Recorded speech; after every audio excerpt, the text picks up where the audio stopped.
Hello guys, सबैजना देख्न सक्नुहुन्छ अहिले चाहिँ हामीसँग भवनास देवी मन्दिर हो। विसित द टावर त के भन्ने, घर जस्तो छ त्यस्तो छ हैन। अनि आज त दामी रहेछ भ्यू पनि। ओ माई लर्ड हैन, त्यहाँ चाहिँ मन्दिर छ, उता रातो रातो जुन छ नि त्यहाँ चाहिँ मन्दिर छ। Visit the view. Oh my god, Mount Everest something, यसको नाम थाहा छैन मलाई के हो।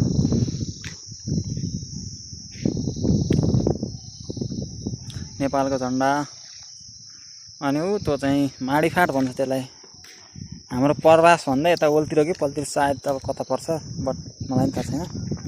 माडीफाट दामी छ, पुरै सम्म छ। पानी आयो भने चाहिँ यहाँ दामी देखिन्छ है। जस्ट बिचमा घर पनि छ, ती खेतहरू छ नि त, किनभने मान्छे पनि बस्नु पर्यो नि त फेरि। यो चाहिँ हाम्रो एनटिसी एनसेल। अनि एउटा कता कति नेटको भने सुन्थेँ हो कि त्यो चाहिँ थाहा छैन है।